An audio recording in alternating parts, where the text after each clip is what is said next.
Hello and welcome to Speedadmin Academy. My name is Johan André and I'm the Nordic Sales Manager here at Speedadmin. The idea of these academies is to spread knowledge and inspiration throughout the Speedadmin schools we have around Europe. And if you have a good idea of a topic that we can present here in the academies, please let us know and we can speak more about that later. Today, our topic is about hybrid lessons and particularly in guitar today. So how can you make lessons hybrid with the digital technique?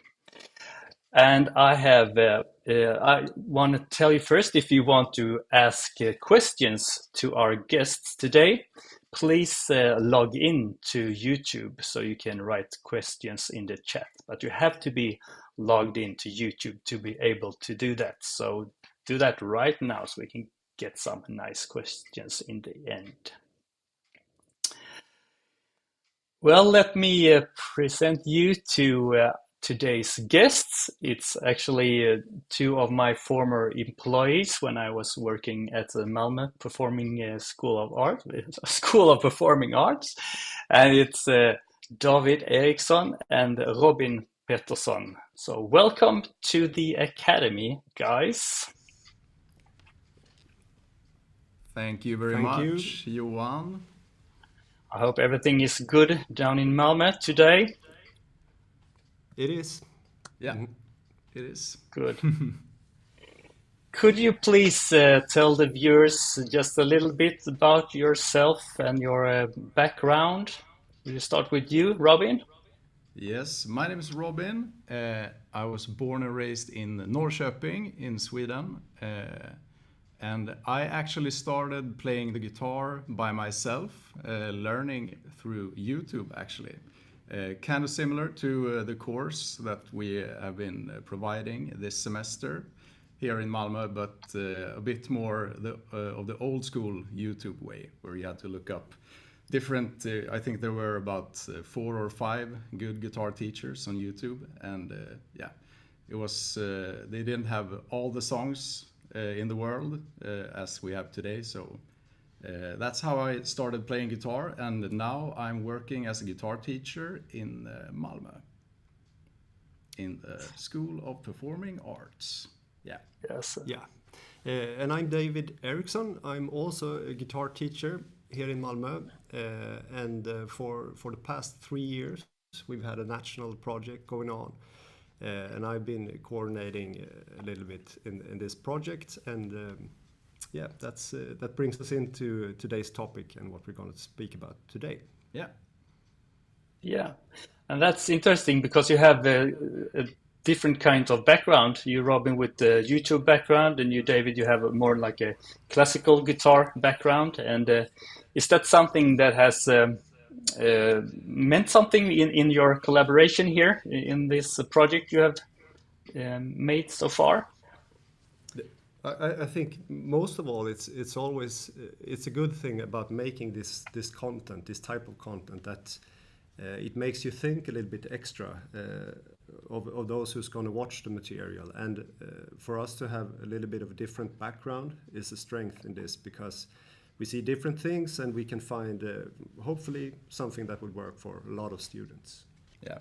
And I think also it's good that we come from different backgrounds, because we can add to each other's teaching mind, kind of. Yeah. And also there's a lot bigger competition nowadays on like the social platforms and YouTube. So I think it's a good concept of working with the material together and also trying out with our regular students that we have here in the school and try different methods for what works the best. Yeah. Yeah, that sounds great. Could you give us just a short picture about Malmö School of Performing Arts? Say something about the school. Yeah, so we're quite a big school. Of course, Malmö is the third biggest city in Sweden, and we have a lot of students. And we've had a big growth in students as well. So we've gained almost double the amount of students in quite a short time. We have different kinds of teaching. We have teaching more at the schools, and we have teaching at afternoons and evenings here. And we do a lot of things at holidays and weekends as well. Yeah. That sounds great. And tell us a little bit about this hybrid course. What's the background of this? Why did you choose to start a hybrid guitar course? I think it comes a bit from this project that we have together with Stockholm and Gothenburg. We're a part of like a bigger digital work group, you could say, in Sweden, where we have meetings every other month with the other cities, and there we provide we take turns providing like inspirational workshops kind of over Teams. And then we had some colleagues in Stockholm that actually started up a hybrid course. I think it was last year. Yeah. So we got the inspiration a bit from them. Shout out to Stefan and Jens in Stockholm. And we wanted to try doing it as well, but maybe in our own way. So we took some parts that we saw from their concept that was working really well, and then we did some tweaks to it to make it suit Malmö even better, I think. Yeah, and also it's been a natural follow-up from the pandemic, as many schools of performing arts have experienced, that we had a huge gain in knowledge in the digital material, and this has been like a natural step in that. Yeah. And you mentioned this project, and before I've been talking to Lisa Söderlund and Oskar Wemmert about their game creation, and you can watch that as well as another academy. And I also talked about the Swedish culture schools a couple of episodes ago with Lisa, where she told about this digital project that you're mentioning. And this hybrid course, what kind of kids is it for? Would you say? Who is it for, this hybrid course? I mean, we have a very wide age span. We didn't like set any specific ages, but you could say that it is a beginner course, and it's formed in a way that you should be able to do the course like only digital if you want to.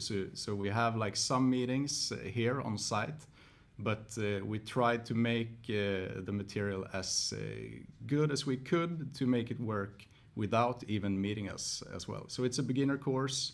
That's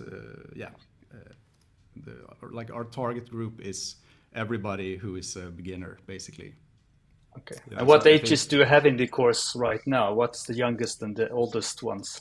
I think the youngest one is 9, and the oldest one is 17 at the moment. So, okay.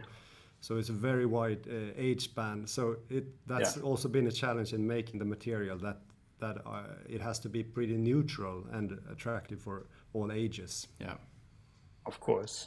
And what is the structure of the course? What is the hybrid thing about it? How is the structure?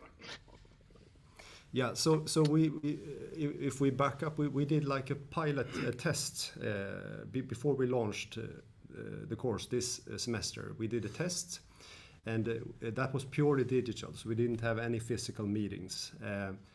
And the feedback that we got was that it would be nice to be able to meet a few times just to adjust simple things like how do you hold the guitar, maybe the tuning of the instrument, and such things that are pretty hard to get the hang of yourself if you don't have that help at home. That was the starting point. So we decided to have 3 physical meetings, because we didn't want to have too many, because also feedback that we got was that it's a very positive thing to do this whenever you feel like and when you have the possibility at home. So a lot of the students, maybe they have lots of different activities and they want to play the guitar, but they don't want to commit to being here every week or even every other week. So, Yeah. and this is something we have to evaluate after this as well. We don't know, is this the perfect concept? Maybe not. But And maybe it is for some of the students, and maybe other students want to be a part of the more regular teaching we have here in the school as well. But I can just say we have like the course consists of 16 pre-recorded videos, and then in between we have 3 meetings on site, just as David said. So we don't have any like Zoom meetings or anything like that in between. We use the Speedadmin study planner, and all, like most of the communication go through the chat there. So if the students have questions about the material or any of the assignments, they can just text to us in the chat, and we will answer as quickly as we can. And we also received like a bunch of requests from the students in the chat. There was someone typing like, I want to learn this song. How can I play it? That wasn't a part of the course. And then we do like those kind of things also for the students. Yeah, and also we can say that these 16 pre-recorded lessons, they consist of 2 types of videos. We have one which is more of a instructional video, like a normal lesson. And then we have a few that are play-along videos that are just, you press play and you play along. All right. We're, of course, glad that you're using the Speedadmin study planner and it's working. It's good to hear that the chat is working as well. Good with communication with your students. I'm just curious about how long is the course from the first time you meet until you finish the course? How is the time span? Yeah, so this course, we decided to make it 1 semester. So we had our first meeting beginning this semester, and the last physical meeting will be in May. Yeah. So, but actually we also we release 1 video every week, but you could do it faster and you could do it slower. So if we get students asking for more challenges, then we will release the videos earlier. Yeah. Okay. And how did you think when you produced this content for the course? Yes, you mentioned you have 16 lessons and it's a very wide age span. How did you think when you made the content? Yeah. We were thinking about like the regular classes we have here in Malmö, and we wanted to like prepare the students to be able to join an already existing group of other students, because sometimes some students quit like in the middle of a semester or something, and then it's good to have a bunch of students that you can put into a group that already has some knowledge about the guitar and how to play, like maybe can play a couple of chords or easy melodies. So that was like one thing we were thinking about. We wanted to give them the right tools to get started on their own, and also be able to join an already existing group instead of having like half full groups throughout the rest of the semester. Yeah, and for some students even, that realizing when trying out this course that this is maybe something that I can do on my own, like you did from beginning, or maybe for some students that this was fun, but this isn't for me. So that's also a turnout for some. Yeah, but it's a way to get started, and then you have the idea that you can bring them into the regular non-hybrid lessons after this course if they like that. Yeah, that sounds very good. Is there something you can show us from the content or how the lessons is made in the Speedadmin? Yes, of course. We can have a look here. I'm going to show you now through the study planner of Speedadmin. It looks like this. I've made a package of lessons. So we have the 16 lessons here. and it looks a bit like this. If I just scroll down, we have some lessons that I'm about to show you, like the videos, a bit later. So we've made this package of lessons, and then you can just assign it to any student, or if you have a group of students, you can just assign this package to all of them. Okay. So this is what it looks like in Speedadmin at the moment. But did you give them all the lessons, or you said something about you present one video per week, or how do you? Yeah. So you release one lesson per week. It varies a bit. Sometimes we present 2 videos if we have like one that is more like this first one, lektion 1, lesson number 1, that is more like an instructional video. So sometimes we release more videos where we have like an instructional video first, and then followed by a play-along video, where like in the instructional video we go through everything they need to know to be able to play the song that's coming up ahead. But mainly it's about 1 or maybe 2 lessons per week. So this is like more of the instructional video. You can see it's a bit longer, about 7 minutes, and then we have some play-along videos that are much shorter, about 1 minute, 1.5, some of them.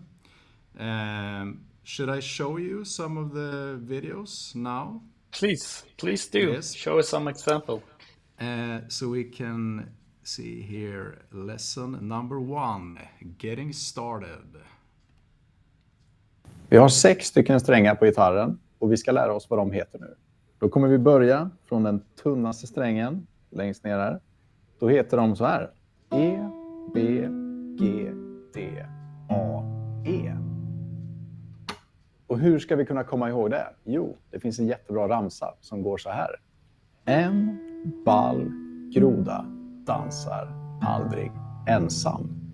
Vi kör den en gång till, så kan ni försöka säga den samtidigt som ni spelar på strängarna. Så vi börjar på den tunnaste strängen.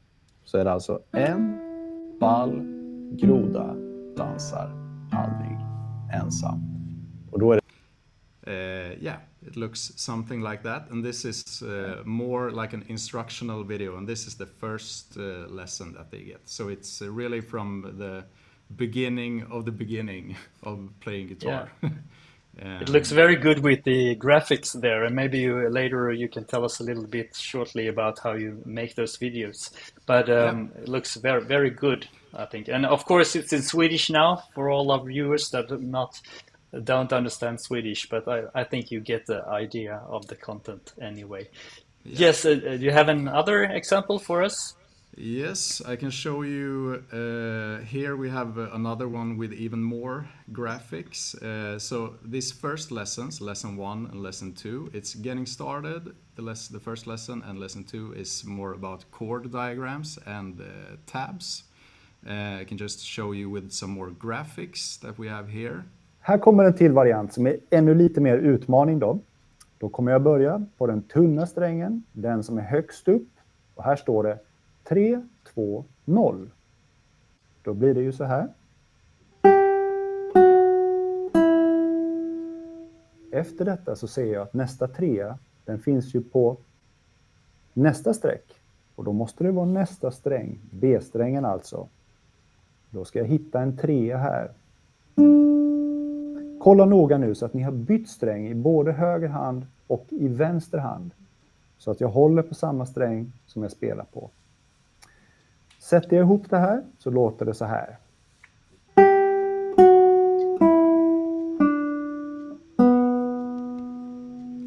Yeah, it can look something like that. And also we could say that we had an idea that the play-along videos is the goal. Yeah. The students to be able to play the play-along lesson. So this little exercise is linked to a play-along song called 7 Years. Yeah. So all the little things that we practice in these videos link to a lesson coming later on. Yeah. Yeah, it really looks great, and I guess that's also the strength about the moving pictures, that you can present it in a graphical ways.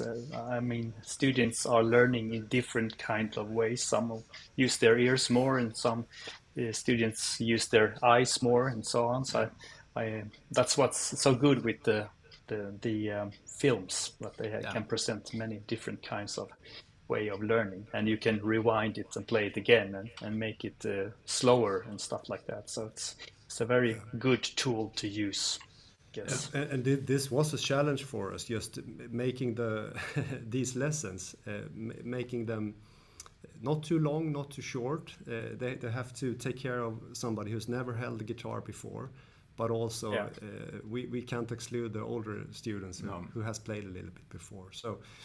So that was a challenge for us, and really good to be able to think about. Yeah. And how did you think about this? Should we go with the chords, or should we go with melody? And how much theory should we have? What about that mix of different kind of elements in the lessons?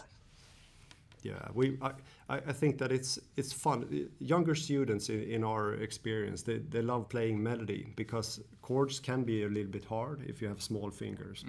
But we wanted to do both, and also we wanted to make videos that you can choose to play the melody, you can choose to play only the chords, or you can do both. And then sometimes maybe you can even integrate the both of them if you want a bigger challenge. So the material is aimed to you could use it at many levels. That's the thought. Yeah. And we also, like when we have the meetings on site with our students, we use some of this material that we have uploaded and use it in class when we play together. Like we use the play along songs, and we have a projector, put it up on the screen, and the students can follow this green line when we're playing the melody. And also we can switch tempos, play it slower and faster. So we practice, like together with the students, we practice practicing with the material, kind of, you could say. Yeah. Practice how to practice. That sounds good. And when we're talking about the meetings you have, how many students do you have at the same time and at these physical gatherings? Yeah, we had to think about that, because since we have such a wide age span, we decided to make them in groups of approximately 10. Yeah. So 10 at a time, and we're 2 teachers meeting them, and this is good because in such a short time that we meet them, we need to give them everything they need to work on their own at home. So I think we wouldn't want to be less teachers during this time. It's really intense, and we had a lot of fun, and we made the most of this meeting that we had. We had 2 so far. Yeah. And how did all the students come to these physical meetings, or did someone choose not to attend, or how has it been like? I think the first time we had this meeting, most of the students actually came, especially the younger students. We have 3 groups. So one of the groups is only 9-year-olds, I think. And then we have another group where they are between 10 and 13. Yeah. And then we have the last group, which is 14 and older.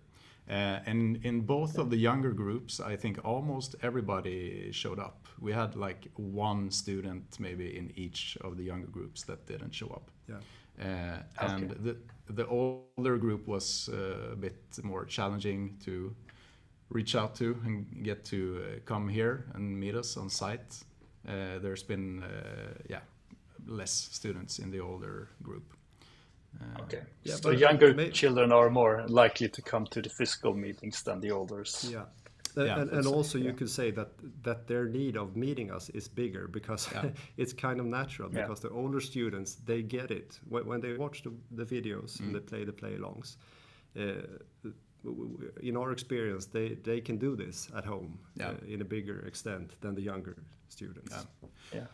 And also like the older students, like David said, we met them 2 times. It wasn't like the same students that showed up both of the times. We had someone who showed up to our second meeting that wasn't present during the first meeting, and that student had gone through like all of the material very well. So yeah. Maybe, like David said, there's a bigger need for the younger students to actually meet us on site to be able to participate and take part of the material in a better way, maybe. Yeah, for sure. And the interest has been really great, even among the parents. Yeah. Because we had some parents sitting in on the first and the second meeting. Yeah. And I think this is a strength, maybe like a Suzuki method, that you can include the parents as well. They know what they're supposed to do, and they can help them a little bit at home. Yeah. Have you got some feedback from the parents? Have they said something to you at the meetings or in between about the course? Yeah, quite a lot actually. Yeah. It's been really, really positive.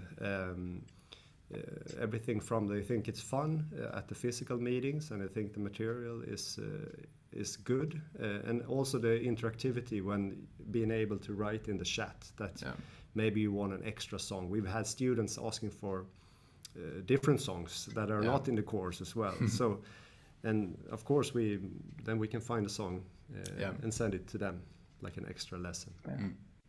Yeah, I think like in general, a lot of the parents say to us that they experience that their child is playing a lot at home, and that's very positive, I think. And also some of the parents join in when we have the class here on site. They sit in the room, and it's almost like when we play the songs, it's like a mini concert kind of. Yeah. We have the parents in the back like, woo, yeah. When we play. It's really that's nice. It's really fun. Yeah. Yeah. And you probably have taught some parents to play guitar as well, I guess. Yeah, I think we probably try themselves. We had some parents joining in and playing. Like they grab the guitar in the back and try to play along as well. Yeah, sounds nice. And who is using the chat the most? Can you see some pattern there? Is the older students, or is it mixed? Who is using the chat, would you say? It's hard to say because it's been quite a wide span. So I think it's more personal, what you like and what you need. Some students, they have no problems just writing a message. And another student might think twice before doing it, maybe a bit timid. Yeah. I guess the thing is that the questions are open for everyone to see in the chat. Could that be maybe some problem that they don't have the guts to write the questions because everyone is seeing it? Maybe something like that. Maybe, but they also have the possibility to email us directly. So. So I mean, there are several ways you can choose however you like to do it. But maybe that's a function that would be good to have. Yeah. And what feedback have you got from the students about the content? Have they said something about the content and the lessons? Yeah, I think it's been positive. Mostly positive. I think the songs are fun.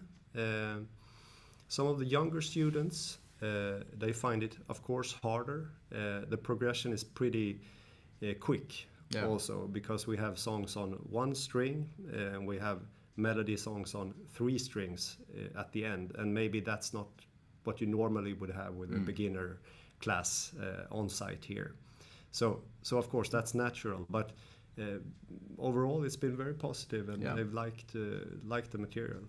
Yeah, and also we've had a bunch of students who say they really like the structure of the course, that they can participate from home mostly, and they can choose like any day they like to take on the material. And I think a lot of students find that very positive. So maybe we should show some play along videos as well. Yeah, please do. So let's head on back to the study planner. And also we had the aim making the content that we wanted to try to make it look like other stuff that's available on YouTube. The framing is a little bit like YouTube-ish, I guess you could say. Yeah, so here's one of the like beginner songs that we have pretty early in the course. It's only 2 chords, and it's the theme from Kill Bill. Nu så ska vi lära oss att spela ledmotivet från filmen Kill Bill. Och det här är en jättebra låt att börja med när man ska försöka lära sig spela ackord. Vi kommer att spela ett E-moll och ett A-dur, och de är ganska lätta att byta emellan.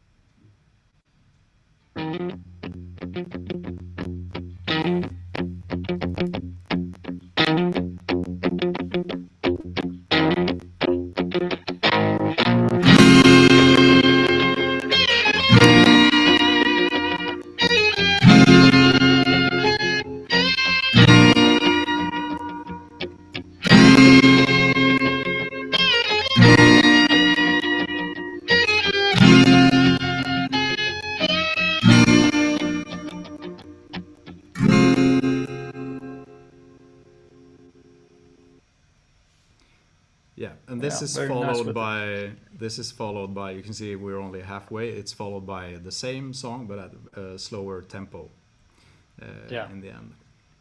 Really good. Unfortunately, the sound isn't great here when you're sharing your screen, but we get the idea about how it's sounding, and it's just great. Did you have another one, or? Yep. We can have a look on one of the melodies as well. Just take the sound down a bit. Nu ska vi spela temat från filmserien Avengers. Vi kommer att hålla oss på den tunna E-strängen hela tiden. Först spelar vi låten i fullt tempo, och sen kommer den i ett lugnare tempo där ni kan försöka hänga med. Lycka till!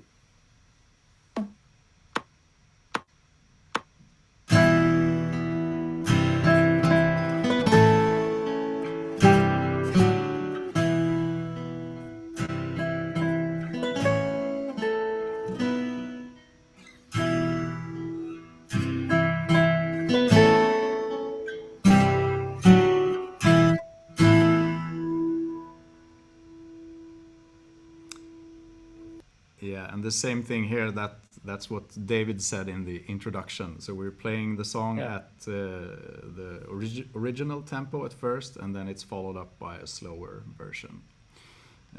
So that's kind of what it looks like, how we did like the chord part and also the melody part in our videos. So we wanted to make it like super intuitive with the chord, that it fades in and out, so you easily can see like this is the chord, and then we switch to this chord, and then it goes back and forth between the chords like that. Looks very nice. We can, I guess we can mention that you in the School of Performing Arts in Malmö has a very nice YouTube channel that we can tell the viewers about. So please go to Malmö Kulturskolas YouTube site and watch all the different subjects, and you have a guitar course there as well, so you can get more inspiration about visiting your YouTube. I think it's very, very good. What about the challenges here? Can we just sum up what is the challenges that you can see with this hybrid format, you think? Of course, getting started, it's always a challenge, just the technical stuff, and what do you have available at your school. And in our experience, it's good to just start doing it simply. We've done a lot of live streaming, we've done recorded videos and lessons with different instruments than the guitar as well. But just start doing it simply, in an easy way. Don't make it too hard. And also, maybe it's not for all the teachers to do this, that you have to have like an interest in doing it, and it's good to have a lot of people that are like in this, but but maybe you have a few that do it a little bit more and can help the others do it. Yeah. I think everyone is asking themselves, how much time has David and Robin put into this course?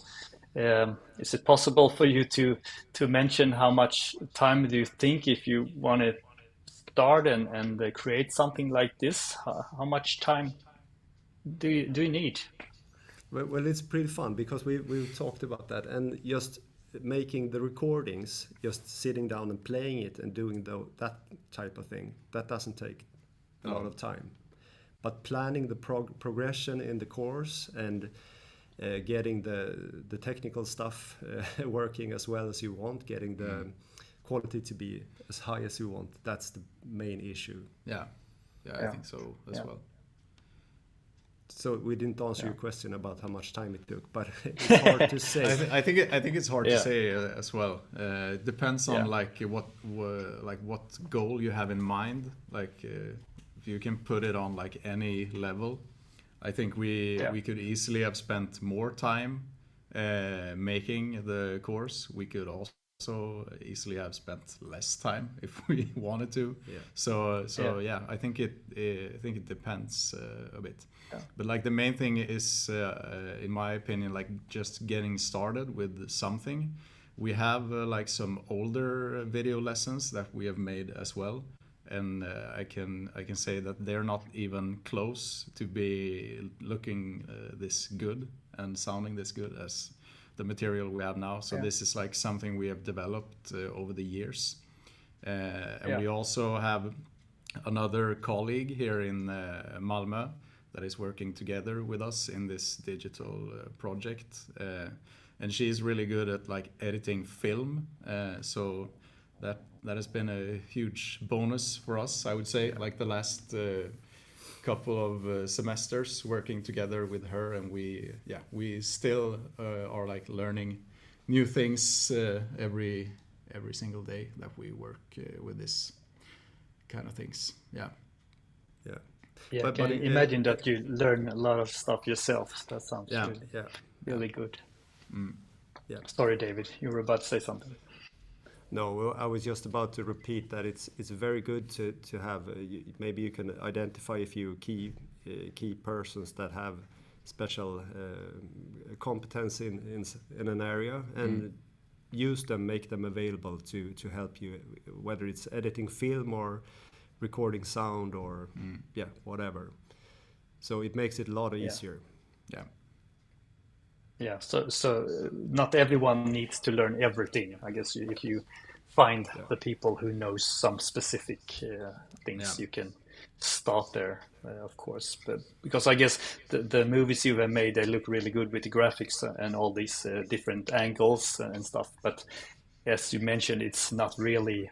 You don't have to have all that to get started. You can make it more simple than that in the beginning, and then learn all after you go along, of course. What kind of have you seen any positive effects already on the students, or is it too early to say something about that, or have you noticed anything on the students' progression? Yeah, for sure that they've had a really good progression, and we had some students asking for a part 2 already, which we don't have. We don't have an existing part 2. No. So our main goals was 3. I guess you could say, Robin, you said it in the beginning that we wanted to make it fun. That was number 1, and we wanted to prepare them for taking part of our physical courses in the future, or just continuing playing at home. So that was kind of the goal, and I think we've achieved that in most of the students. I would say so as well. Good. And if you would give some tips to some teacher who want to start up with hybrid teaching, what would the basic tips from you to them be? I think it's a lot to just have a think about who is your target group and who's the material aimed at, because it makes it easier making a good content from the beginning. Have a good planning, I guess you could say. So figure out the reason why you're doing it first, make a good planning, and then keep it simple. Yeah, and also you can like try to make it work with whatever tools you already have, and like try to develop like some technique of working to improve the videos with whatever you already have in store, I would say. Something that is easy to work with, so you don't have to have like a bunch of different equipment from the beginning, and then you can work your way from there as you progress. I think is a good thing. So you don't have to think that you need to have everything from the beginning in order to get started. So just start somewhere and then keep on adding all of the other elements along the way, I think. Yeah. So you can basically just start with your smartphone and start from exactly. there. Yeah, I would say. And there's like simple ways you can improve the quality of the video by using your smartphone. You can have like some good lighting, for example. That always adds to the quality, I think. And you don't even have to have like professional lighting. You can use like whatever you have just to add more light to the video. Usually it does some good magic, I think. Yeah, and I mean nowadays a modern iPhone has a really good camera. So if you focus on the basics, having a good lighting, making sure to record. If you don't have a light, record during daytime. Use a big window. Yeah, these easy tips they make a huge difference in the quality. Yeah, that's good tips. Good tips. I can't see any questions in the chat yet, so I'm just gonna say again, if you want to ask David and Robin some questions, you have to be logged into YouTube to be able to do that. So please log in if you would like to ask them a question.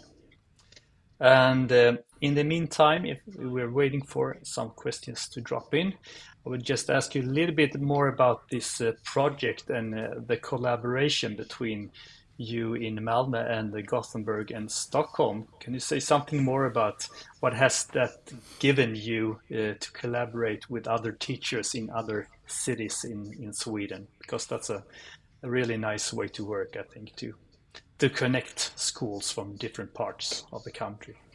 Yeah, but I think that the main thing is, we already said it earlier, that just being able to exchange experiences. In this instance, we've had Stefan and Jens in Stockholm. They had tried out this hybrid format earlier. And just being able to dodge a few bullets, just avoiding the easy mistakes, that's really, really a big thing. Makes it a lot easier. So sharing experience is one thing. And also being able to discuss with your colleagues in Sweden how they want to do it and how did their students react and so forth. Yeah. Nice. I see actually we have got a question. See if we can get it up here on the screen. Yes, there it is. It's Osmund Gevik who is asking you, what program do you use to make the animations, the moving green line for the tabs in the videos? Feel free to tell which software you use to edit and do the entire process. So there's some interest here about the software. What do you use, guys? Yeah, we're using Premiere Pro. And I think we do all of the animations through there, actually. So you can create like different graphical objects, and then you can map out with keyframes in like different aspects of the graphic. So you can make it move like horizontal and vertical by using keyframes in Adobe Premiere Pro. Yeah, and it's not super easy actually getting started. So this is a good thing to have someone who's done it before help you a little bit. Yeah, it's not that complicated, but it's not that intuitive either. So So it's kind of hard, but you can watch YouTube videos on all these subjects as well. Yeah. You can find everything on YouTube. Just search for it. Yeah, I can just give a short tip if you are not very familiar with like any movie video editing software. Like before, we used this method that we're using right now. We did like screen recordings of different notation programs. I use Sibelius, for instance. So you can play the song and you have the tabs of the sheet in Sibelius, and then you make a screen recording, because there you actually have like this green line that follows the notes as well. So that's how we did it before. It's a bit more wonky and moves like in like eighth notes or quarter notes depending on, so it's not like a smooth line that you can follow along, but it looks pretty good as well. And I think it's if you don't have any experience with video editing, it's a lot easier, I think, as well. So you can just make a screen recording and then crop, cut away the edges, so you just have the tab or the sheet if you want to as well. So that's the easy way that we did before. That's a good tip. Yeah. We have another question here, and it's from Anton Larsson. Welcome to the Academy, Anton. You ask David and Robin, how many students have signed up for the course? Do you have a restriction on how many students that can sign up? We had this time we aimed it for students waiting in line here at Kulturskolan. So we had 30 applicants this time. Yeah. And I think in the end there were 27 pursuing the course. So we were quite pleased with this. We think it's a good turn up, and it's an amount of students that is it's not a problem for us meeting them physically either. So we could have more as well, but then again we need the time to be able to meet them, and we need a location where it's possible, and so on. Yeah. So it takes a bit of planning, but I think there's no upper limit really. No. We didn't set the limit either this time. So we took in the applications for the course, and then we kind of worked with what we got. If we would have had more students, we would have to find a bigger room to teach them in and maybe have bigger groups. But I think that could work out just as good as the amount of students that we have now. But I think we have 27 in the course at the moment. Well, yeah, that's very good. There's another question from Marcus Björn up in Sandviken. I know he is. Hi, do you mostly work with group lessons in Malmö? Is the reason for your hybrid lessons to get new students into existing groups, or does it also work as a stand-alone course? So it's both actually. It could be. I mean, the students waiting to play here, they get something to do during this semester, and we also wanted to do it spring, because most of these students, they won't have a physical place here anyway this semester, so they can try this out at home, and in other we teach both in group, and we have smaller groups and some individual students. We have a big freedom just making our own schedules here in Malmö. Yeah, but mainly we teach in group lessons, I would say, here in Malmö. Yeah. More so than individual. For sure. Yeah, but absolutely it works both ways, I think. And that's also like something we think about when we produce the material. We want to be able to use it in as many ways as we can. So we can use it for our already existing students when we take in like beginner groups that we meet on site. We use some of the material for them to just get started, and it makes it a lot easier, I think. Just like simple things like having a video of someone showing how to tune the guitar if you forget, like between classes and things like that. So we try to use the material in every way we can, I think, to make the most out of it. That sounds very good. We have another question here from Anton. How much planning do you have in your work schedule for this course? Yeah, we've had we had a good situation because we've been in this digital project. Yeah. So me and Robin and Miriam also, which we mentioned before, we have time on Tuesdays. Yeah. In this project, we do a lot of stuff, but we've also been able to plan and record this material during this day. Yeah. When we started doing more easy material or more like basic material, we didn't have any time. We just did it in our in all of our work time, so to speak. Yeah. And I think you need to commit a little bit of time if you want to make good high quality content. So I think that's a question for the employers, just to prioritize giving a little bit of time and realizing that it takes time. Yeah, especially if you aim to have a course like this, where also you have responsibility to the students. I think that's you have to have some kind of time to work with it. But just as David said, we're not only working with this hybrid course. We're doing a lot of different things like live streaming lessons and filming on some of the events that our school is having, and a bunch of different kind of things. But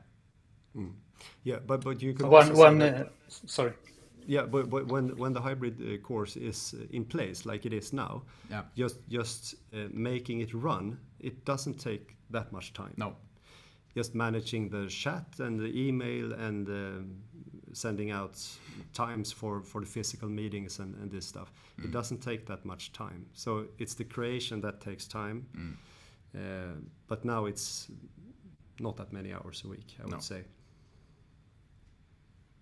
Well, and you send a message there to the leaders of the performing arts schools that if you want something like this, you need some concentrated time to be able to create it. So that's important to remember. It doesn't happen on its own. I have one, I think it will be the little question here from Marcus, and he's asking you for some specs on what cameras and mix and stuff you use. But maybe if it's okay, you can email one of you or both of you. Can we mention your emails here? It's your names, as you see. Now you're on the other side here with the text of the names, but it's your names and at Malmö.se, right? MALMO.se.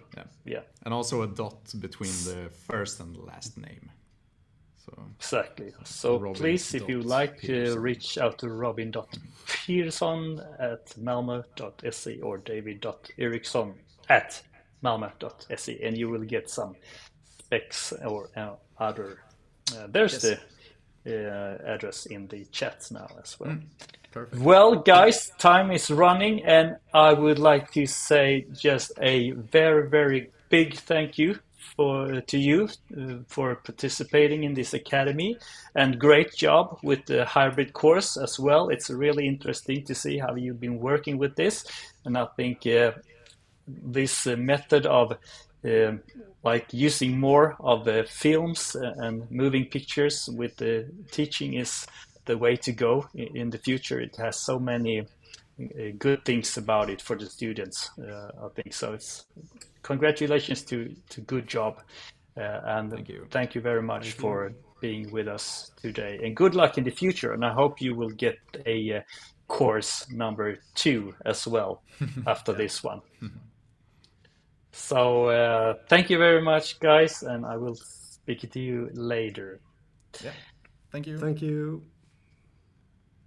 Let's go to some upcoming events here with the academies.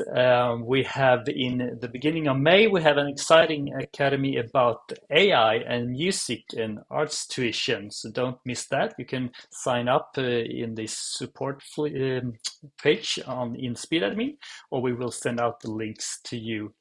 And then on June, we have 2 dates. I'm not sure if we're going to do it both dates or not, but I wrote both dates here just to be sure. It's June 6th and June 11th. There are an academy about how you can unlock the secrets of major event planning. So don't miss that.